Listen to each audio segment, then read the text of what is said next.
नमस्कार दोस्तों, देहाती लोकगीत में आप सबका स्वागत है।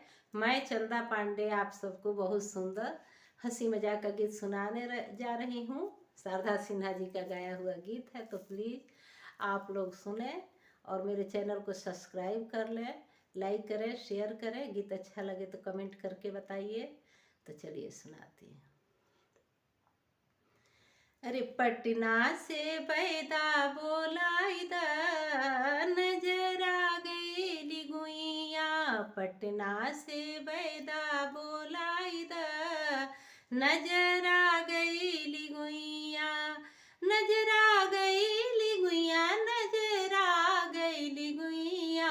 पटना से बैदा बोलाई दा, नजर आ गई दहिया। पटना से बैदा बोलाई दा, नजर आ गई दहिया। अरे छोटकी नदिया रे भैली सवतिनिया, छोटकी नदिया भैली बसवतिनिया, भैली बसवतिनिया, भैली बसवतिनिया। अरे ननदी के ब्याह रचवाई दा, नजर आ गई दहिया। ननदी के गवने भेजाई दा, नजर आ गई गुइया। पटना से बैदा बोलाई दा, नजर आ गई गुइया। नजर आ गई गुइया, नजर आ गई दहिया। पटना से बैदा बोलाई दा, नजर आ गई गुइया। पटना से बैदा बोलाई दा, नजर आ गई गुइया। अरे छोटका देवरवा करेला छेड़खानी, लहुरा देवरवा करेला छेड़खानी, करेला छेड़खानी, करेला छेड़खानी। अरे सासू जी उन्हें समझाई द, नजर आ गई गुइया। सासू जी उन्हें समझाई द, नजर आ गई दहिया।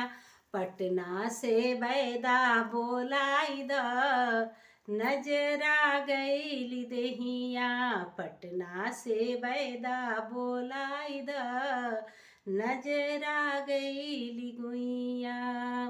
अरे हमरे बलमुआ बसेले परदेसवा, हमरे बलमुआ बसेले परदेसवा, बसेले परदेसवा, बसेले परदेसवा।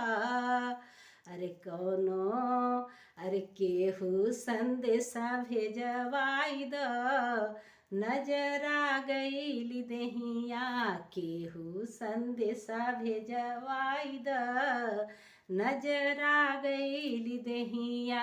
पटना से बैदा बोलाई द, नजर आ गई दहिया। पटना से बैदा बोलाई द, नजर आ गई दहिया। नजर आ गई दहिया, नजर आ गई दहिया। पटना से बैदा बोलाई द, नजर आ गई गुइया। पटना से बैदा बोलाई द, नजर आ गई दहिया, नजर आ गई दहिया।